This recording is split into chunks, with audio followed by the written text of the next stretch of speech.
Evet dostlar, Ziyaretçiler kanalındasınız. Öncelikle kanalımıza abone olmayı, videoları sonuna kadar izlemeyi ve lütfen emeğimizi taşlandırmak için beğenmeyi unutmayın. Dostlar, yine ekip arkadaşım sevgili Fatih Bayrak'la beraber yine Büyük Adanın gizemlerini araştırmak üzere Büyükada'dayız. Biraz sonra izleyeceğiniz videoda sadece görüntüleri yeni çekeceğiz. Fakat görüntülerde seslerimiz olmayacak. Sesleri evde bir takım gizli belgelerle, bir takım sevgili Ziyaretçiler Ailesi'nin takipçilerinden Murat Eker kardeşimin büyük destekleriyle beraber topladığımız Rum Yetimhanesi'nin altında tünel var mı? Alman generalinin evi, Rum Yetimhanesi, Ayayorgi Kilisesi. Aynı düzlemde Büyükada'da bulunan, yakalanan CIA ajanları, Jeffrey Epstein davasıyla bir bağlantısı var mı? Birçok belge izleyeceksiniz. Hem görüntüleri izleyeceksiniz, görüntülerde sadece benim sesimi duyacaksınız. Araya çeşitli dokümanlar, belgeler soyacağız. Şu an yaklaşık en son Büyükada'daki çektiğimiz, bizi izleyen ajanların kim olduklarını araştırdık. Çeşitli tehdit telefonları, çeşitli tehdit mesajları. Demek ki doğru noktadayız ki sizler bizi ta Türkiye'nin uzaklarından arayıp bizleri Kıbrıs'a davet ediyorsunuz. Bizlere çeşitli mesajlar atıyorsunuz. Büyükada'ya gelmeyin, sonunuz ölüm olacak gibi mesajlar atıyorsunuz. Ama biz yılmayacağız. Büyükada Türkiye Cumhuriyeti toprağı, burada oynanan kirli oyunlar, Amerika'da şu an gündemde olan sinagog baskınları, neden hala Rum Yetimhanesi'nin içinde yataklar duruyor? Sevgili Fatih kardeşimle beraber bu videoyu çekeceğiz. Akşam da büyük ihtimalle bugün Cuma arkadaşlar. 19 değil mi Fatih? Evet. 19 Ocak Cuma günü. Saatlerimiz şu an 5.30. Güzel değişik görüntüler çekeceğiz. Gündüz gözüyle ve gece gözüyle. Dediğim gibi videoyu sonuna kadar izleyin arkadaşlar. Büyük belgelere ulaşacaksınız. Rum Yetimhanesi'nin altındaki tüneller, Rum Yetimhanesi'nin altındaki odalar. Bu odalar faal kullanılıyor mu? Ayayorgi, Rum Yetimhanesi ve Alman generalinin altındaki tüneller, aşağıya Ruhban Okulu'na giden tüneller, Anakara'ya giden tüneller, birçok topladığımız çeşitli belgeler ki bu belgelerin toplanmasında sevgili kardeşim Murat Eker çok büyük yardımları oldu. Ona da buradan teşekkür ediyorum. Kendisi İstanbul dışında olduğu için gelemedi. Dediğim gibi bu videoyu izleyin. Bu video bizim sonumuz mu olacak bilmiyorum. Birçok dostumuz, arkadaşımız abi uğraşma, bunlar senin boyunu aşar der ama arkadaşlar yanlış neredeyse, gizem neredeyse ziyaretçiler orada. Biz Türkiye Cumhuriyeti vatandaşıyız. Türküz, gözümüzü korkutamazlar. Adada yaşayan Yahudilere, Hristiyanlara, iyilerine saygımız sonsuz. Ama bizim ülkemizde oyun çeviremezsiniz ve biz bu oyunları bozarız. Dediğim gibi videoları sonuna kadar izleyin. Lütfen yorumlarınızı belirtin. Hemen şöyle yapacağım. Sevgili Fatih kardeşim neler söylüyorsun? Duygularını alayım. Arkadaşlar hepiniz hoş geldiniz. Gene Büyükada'dayız. Son videomuz mu olur bilemiyoruz ama çok önemli, kesinlikle sonuna da izlemeniz lazım. Çok önemli dokümanlar paylaşacağız bugün. Bakalım sonumuz ne olacak? İnşallah. Bakacağız. Dediğim gibi arkadaşlar sadece burada daha önceden gündüz görmediğiniz yerleri göreceksiniz. Belli bir noktadan sonra benim sesimi kesip çünkü o kadar çok belge var ki bunları hem video çekerek hem de anlatarak arazide yürümem mümkün değil. Şu an şöyle söyleyeyim. Alman generalinin evinin oradan başlayıp Rum Yetimhanesi'ne ve Ayayorgi'ye doğru gideceğiz. Ben bu görüntülerin üzerine evde sesimi montaj yaparak sizlere araya resimler koyarak çeşitli açıklamalarda bulunacağız. Bizi tehdit edenler. Hadi buyurun bakalım. Kafamızı çalıştıralım. Beyin jimnastiği yapalım.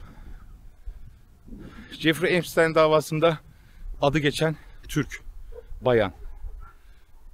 Rum Yetimhanesi'nin yönetim kurulunda, vakfın yönetim kurulundaki ajanlık iddiaları. Daha sonra yeni yönetimin seçilmesi. 2 gün evvel tekrar toplantı yapılması. Bütün bu belgeleri hepsini tutacağız.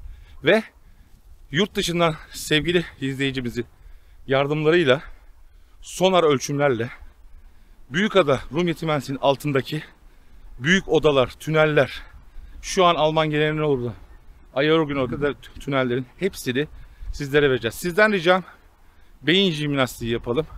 Olmaz olmaz demeyelim arkadaşlar. Her an her şey olur. Bizim görevimiz, ziyaretçiler ailesi varsa var yoksa yok dedi. 3 senedir sizlere güzel videolar çekmeye gayret ediyoruz. Belki bu son videomuz olacak. Belki tehditler daha çok artacak. Ama umurumuzda değil. Bizler demek ki doğru şeyler yapmışız ki rahatsız ettik ki tehdit ediyorsunuz. Ama unutmayın. Allah.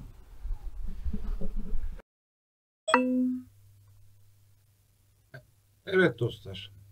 Hepinizin bildiği üzere 2022'nin son aylarında Büyükada'da vampir hikayeleri adlı bir videoyla bu belgesele başladım. Daha sonra 4-5 tane Büyükada ile ilgili, Büyükada'nın efsaneleriyle ilgili videolar çekmeye devam ettim. Rum Yetimhanesi, Rum Yetimhanesi'ne niye giremiyoruz? Rum Yetimhanesi'ne girilmesine neden izin verilmiyor? Adı altında kanalımızda zaten birçoğunuzun izlediği 4-5 tane videomuz var. Tabi her video çektiğimizde sağ olsun ziyaretçiler ailesinin araştırmacı aile bireyleri çeşitli bilgiler sundular. Abi şurada şu olabilir, abi burada bu olabilir diye. Araştırmaya başladık. Bu arada sevgili Murat Eker kardeşim ciddi anlamda buraya gönül verdi ve bununla ilgili belgeler toplamaya başladı. Keza çekimlerimizde bir takım kimliği belirsiz kişilerin bizleri takip ettiklerini gördük. Bunlar bizi niye takip ediyordu? İşte telefonlarımızda çeşitli görüntülerde gördüğünüz telefonlardan aramalar yaşadık. Bu aramalarda bizi Kıbrıs'a çağırdılar. Kıbrıs'a gelin görüşelim dediler. Niye görüşelim dediler. Araştırmaya başladık.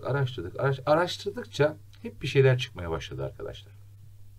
Sonra biliyorsunuz son zamanlarda bu bir takım Amerika'da sinagogun altındaki tüneller, son zamanlarda gündem olan hatta belgesellerde düzenlenen Epstein olayı, bunları araştırmaya başladık. Olabilir mi? Olabilir dedik. Mesela şu an arkadaşlar gördüğünüz 1916 yılında Çanakkale Savaşı'nda yaralanarak İstanbul'a gönderilen Alman bir general var. Alman general İstanbul'a gönderiliyor. Büyükada'ya geliyor. Büyükada'da bu koca arazi ona veriliyor. Buraya bir ev yapıyor. Şu an görüntüde izlediğiniz yer aslında Alman generalinin evi. Merdivenlerden çıktım biliyorsunuz. Şimdi biraz sonra bunun altında su sarnıcı adı altında bir şey var. Kamerayı içeri soktuk. Bunları daha önceki videolarda da gördük. Hep şunu söyledik. Hep şunu duyduk. Evet Büyükada'da vampir hikayeleri, vampir efsaneleri vardı. Ama biz çocukluğumuzdan beri vampir acaba filmlerde izlediğimiz vampirler mi? Sonra beyin jimnastiği yaptığımızda baktık ki çocukların kanlarını içiyorlar. İnsanların kanlarını çeşitli işlemlerle çıkartıyorlar, içiyorlar. Bu da bir vampirlik olabilir dedik. Yine videonun başında bahsettiğim gibi biliyorsunuz dünyanın her yerinde küçük çocuklar kaçırılıyor. Biliyorsunuz Türkiye'de Şubat ayında çok büyük bir felaket oldu. Orada binlerce çocuk, yüzlerce çocuk kayboldu. Dünyanın her yerinde ciddi anlamda çocuk kayıpları var. Bu çocuklar kayboluyor. Biliyorsunuz işte meşhur Epstein davasında söyleyemiyorum da Epstein davasında ada.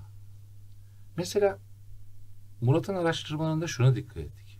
Bu meşhur Epstein davasında Büyükada'da bir evi olan biraz sonra sadece baş harflerini görebileceğiniz şahsın, hanımefendinin Büyükada'da bir evi olduğu ve bu dosyada bağlantısı olduğunu tespit ettik.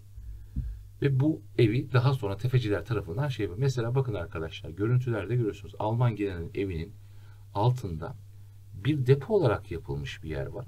Fakat burada araştırmalarımızda bunların altında tüneller olduğunu, şu an dolaştığımız yerlerin altında tüneller olduğunu fark ettik. Bununla ilgili bir iki tane görsel göreceksiniz.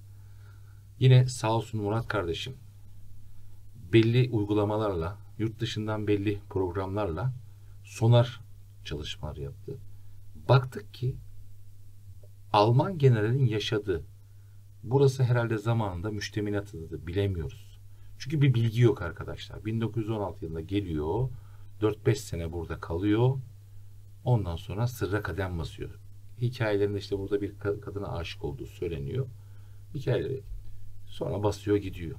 Ve bu dönemde buraya hep işte Periliköy tepe, burada ruhlar var, burada cinler var, burada periler var diye insanları korkutuyorlar. Ve bu bölgeye insanlar, burası Büyükada'nın yüksek bir yerinde, çıkmıyorlar, korkuyorlar geceleri. Biz burayla ilgili biliyorsunuz videolar çektik. Bu istikametten çıktığınızda arkadaşlar, mesela bakın kaya yapıları. Arazi o kadar büyük ki arkadaşlar, böyle değişik değişik kaya yapıları var. Ve şu an altında dolaştığımız yerlerde yerin 9 metre, 20 metre, 21 metre altında tüneller ve odalar tespit edildi. Tabi bunların girişlerini asla bulamadık. Biz buraya günlerce gittik. Günlerce dolaştık. Takip edildik. Dedik ki Alman generalin eviyle meşhur, aslında bizim hep merak ettiğimiz Rum yetimhanesi. Rum yetimhanesi ile arasındaki mesafenin 120 metre olduğunu fark ettik. Daha sonraki araştırmalarımızda bakın şimdi buradan dümdüz gittiğimiz zaman aynı çizgi üzerinde Rum yetimhanesi ve onun ilerisinde Ayayorgi Kilisesi'nin olduğunu fark ettik. Aynı çizgi üzerinde. Ve sağ olsun tekrar Murat kardeşim bu belli bir takım uygulamalarla yaptığı sonar çalışmalarında Alman generalin evi Rum yetimhanesi ve Ayayorgi arasında ciddi anlamda tüneller oldu. Ve bu tünellerin de ana karayla bağlantısı olduğunu tespit etti. Odalar tespit etti. Ama tabii bunu bir takım uygulamalarla tespit etti. Sonar çalışmalarıyla tespit etti. Gözle görünen bir tünel bulamadık. Bir iki tane bulduk, girdik, yıkılmış. Araştırmalarımızda birçok bulduğumuz yeni tünel kapanmış. Mesela şu an Alman generalin evinden çıkıp yürüdüğünüz zaman burada yürüyüş görüntülerini biraz kıstım, kestim. Rum yetimhanesi. Evet, gerçek hikaye Rum yetimhanesi. Neden Rum yetimhanesini araştırdık? Neden merak ediyoruz? 1895 yılında Alexander Valori tarafından yapılan, başında Kont Boris Bostoni'nin olduğu, dünyanın ikinci, Avrupa'nın birinci en yüksek ahşap binası. Kumarhane ve otel olarak tasarlanıyor. Döneminde Büyükada'nın en yüksek tepesi. Suyun, elektriğin, hiçbir şeyin olmadığı en yüksek tepesi. Hatta ada halkı diyor ki niye buralara yapılıyor bu diye. Yapılıyor. Daha sonra çeşitli olaylar, işte Rus askerleri kalıyorlar. Rus askerleri içinde soğuktan tadilatta tahta parçalarını yakıyorlar. En sonunda Rum yetimhanesi adı altında Elena Zarif hanımefendiye veriliyor ve burası Rum yetimhanesi oluyor. Bakın şimdi olay burada başlıyor aslında gizem. Rum yetimhanesi. Öksüz, yetim çocukların bakıldığı bir yetimhane. Rivayete göre arkadaşlar bakın ahşap bir bina. Biz biliyorsunuz buraya çok girmeye çalıştık. Asla giremedik. Dışarıdan bile görüntü almamıza müsaade etmediler. Ve birdenbire biz düşman ettiler. Birçok yere başvurduk. Sözde bu ahşap bina arkadaşlar yanıyor. Yangın çıkıyor. Ama belli bir yere yanıyor. Koca her taraf ahşap bir bina. Altları sadece betonarme. Burada çocuklar kayboluyor ve şöyle bir hikaye söyleniyor. Çocukların ruhlarının orada olduğu, geceleri çığlık attığı söylenip halk buradan yine uzaklaştırılıyor arkadaşlar. Şimdi yine burada yapılan sonar çalışmalarında yerin 42 metre altında 120 metrekare büyüklüğünde oda, 20 metre 30 metrekare büyüklüğünde odalar, tüneller ve bu tünellerin Ayayorgi ile bağlantısı, Alman genel ile bağlantısı olduğunu sonar çalışmalarından, etüt çalışmalarından, zemin etüt çalışmalarından tespit ettik. Ama asla ve asla bunu girip bulmayı başaramadık. Çünkü zaten şu tel örgüleri atlayamıyoruz arkadaşlar. Şimdi Büyükada'da zaten çok büyük gizemler var. Biliyorsunuz hikayemiz Büyükada'daki vampirler hikayesiyle başladı. Sonra biz yine burada 23 Haziran 2023'te bir video çekerken aşağı bodrum katta gözle görülemeyen bir ışığı özel bir kamerayla çektik ve yeşil, kimilerinize göre lens kırılmasının olduğu ama bununla ilgili de araştırmaları diğer videolarımda da söylemiştim. Olmayan, bizce bir ritüel yapılırken bir boyut kapısının açıldığı diye düşündüğümüz bir görüntü çektik. Daha sonraki günlerde arkadaşlar gazetelere şöyle bir şey düştü. Rum yetimhanesi yolu üzerinde Çarkıfelek Caddesi Rum Yetimhanesi yolu üzerinde 40 yaşlarında bir bayan cesedi bulundu. Raporu tabi sebebi bilinmeyen ölüm olarak geçti. Biz o videoyu, o yeşil görüntülü videoyu çekerken arkadaşlar 24 Haziran'dı. Çok özür dilerim. Biz o videoyu çekerken arkadaşlar 23 Haziran'dı. Biz 24 Haziran'da videoyu yayınladık. Rahmetlinin cesedi 26 Haziran'da bulundu. Burada şunu çözdük ki bir oyun yapıldı, bir panik yaşandı. O panikle bizim videoyu çektiğimiz alanda belki de o cinayete bizim üzerimize atıp bizi bir şekilde buradan uzaklaştırmaktı. Dediğim gibi çeşitli telefonlar, videolarımızın altına Latince adaya artık gelme, bu senin sonun olacak, ölümün olacak gibi çeşitli yıldırmalarla bizi uzaklaştırın. Dedik ki Aya giden çıkan tüneller Rum Yetimhanesi'ne niye geliyor? Birçok büyük devlet adamı, isimlerini şu an veremiyorum. Araştırdığınız zaman göreceksiniz arkadaşlar. Rum Yetimhanesi'ne geliyorlar. Hiçbir basın kaydı yok. Özel bilgiler.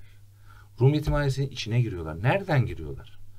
Şunu biliyoruz ki, şunu iddia ediyoruz ki bu videolar bir gün izlenecek ve eminim şu an gördüğünüz şu bahçede kazıldığı zaman yüzlerce ceset çıkacak ve bunların altında ciddi anlamda odalar, tüneller olduğu gözükecek. Bir istihbaratımıza göre bu tünellerin aşağıdaki sahildeki rıhtımdaki ruhban okuluna şu an kapalı olan, tadilat yapılan, tekrar açılması düşünen ruhban okuluna kadar gittiği bile söyleniyor. Anakarayla bağlantısı var. Bu tünellerin faal olduğu, burada ritüeller yapıldı, çocukların kanlarının çekildiği, bunlar sadece bizim düşüncelerimiz ve biz bunların olduğunu biliyoruz. Buraya hiçbir şekilde bir ulusal kanal giremiyor. Çeşitli teoriler sunduk. O olabilir dedik, bu olabilir dedik. Büyükada'da, bakın bu da çok önemli. Türkiye cezaevlerinde yatan 10 tane farklı kökenlerde, farklı ülkelere ait, kimisi Alman, kimisi Fransız, kimisi Somalili insanlar cezaevlerinden Büyükada'ya gönderiliyor. Daha sonra bir operasyonda 10 tanesinin CIA ajanı olduğu tespit edilip yakalanıyor. Gazete broşürünü görüyorsunuz zaten. Bakıyorsunuz büyük devlet adamları geliyor buraya. Ne olacak? Yani gücümüz buraya kadar yetiyor arkadaşlar. Anca bu kadar görüntü alabiliyoruz. Yani dedim ya, neden Amerika'daki sinagogun altında bir takım tüneller oluyor? Oradan bir şeyler çıkıyor. Buradan çıkmayacağı ne malum? Burada mesela bakın buranın vakfının şeyinde bir şey var arkadaşlar. Ajan olduğu tespit ediliyor. Vakıf kurulu seçiliyor. Vakıfın başına geçen, şu an isimlerinin baş harflerini göreceğiniz kişilerin yaptıkları iş sabun imalatı. Bak şimdi geldik, ne olduk? Şok olduk. Yani dedim ya arkadaşlar, araştırdığımız zaman belki birçoğunuz kızıyorsunuz. Belki adada yaşayanlar kızıyorlar. Ama ada halkı zaten Yahudi ve Ermenilerden oluşan, Rumlardan oluşan bir çoğunluk. Ve kapalılar. Ve bizleri maalesef sevmiyorlar. Ama biz biliyoruz ki şu an görüntülerini gördünüz. Sözde yıkılma tehlikesi olan ama onların rahatça girip çıktığı yere biz giremiyoruz. İnşallah bu videoları seyrettiklerinde bunun altındaki bahçesinin kazılıp bizler eminiz ki yüzlerce ceset çıkacak. Bizler eminiz ki altında ciddi anlamda faal kullanılan, ritüeller yapılan tüneller çıkacak. Bunlar gerçek arkadaşlar. Belki birçoğunuz kafayı yediniz, komplo teorisi diyorsunuz ama emin olun biz günlerce oraları karış karış aradık. Biz yeni kapatılmış tüneller gördük. Yeni betonlar dökülmüş tüneller gördük. Yıkılmış eski tüneller gördük. Ve biz bu videoları çekmeye başladıktan sonra, biz bu videoları 2 sene evvel çekmeye başladığımızda 2 tane köpek vardı. Şimdi 11-12 tane köpek koruyor orayı. Bu kadar sıkı güvenlik önlemi neden? Bizi takip eden ajanlar, bakın normalde adadaki bütün bisikletlerde plaka olur. Onların bisikletlerinde plaka yok. Bellerinde silah var. Neden? Ben eminim ki bu video bir yerlere ulaşacak ve burası araştırılacak ve ben eminim ki büyük yankı uyandıracak şeyler çıkacak. Büyükada'da büyük gizemler var. Büyükada'da çözülmeyi bekleyen olaylar var. Ama gizemler mutlaka er ya da geç gün ışığına çıkacak. Çıkar. Öyle bir huy vardır.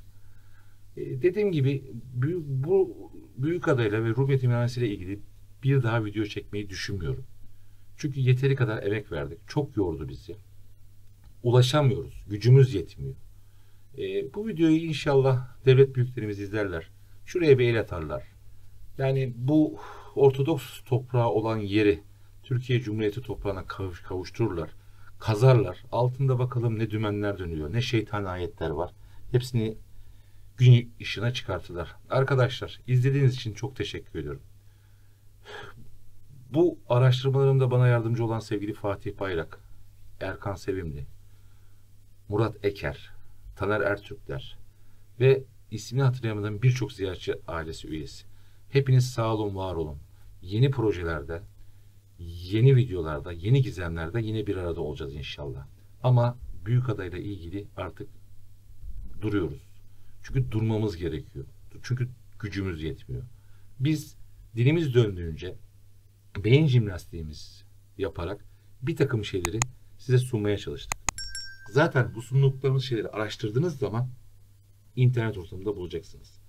Ve şunu biliyorum. Belki bir yıl sonra, belki 2 yıl sonra ziyaretçilerde Serhat vardı. Anlatmıştı. Kimse anlamadı. Ama bak şimdi altında tüneller. Burada büyük olaylar dönüyor arkadaşlar. Büyükada Türkiye Cumhuriyeti toprağı olmalı. Şu anki gibi Yunan, Ermeni ve Yahudi toprağı olmamalı. Bizim toprağımız, biz kendi toprağımızda turist gibiyiz. Giremiyoruz, bakamıyoruz, araştıramıyoruz. Sevgili devlet büyüklerime sesleniyorum. Burayı araştırın. Büyükada'yı araştırın. Büyükada'nın altındaki o örümcek gibi tünelleri bulun. Hepiniz Allah'a emanet olun. Sürçülisan ettiysek affola. Dediğim gibi emeğe geçen herkese çok teşekkür ediyorum. Kendinize çok iyi bakın arkadaşlar. Allah'a emanet olun.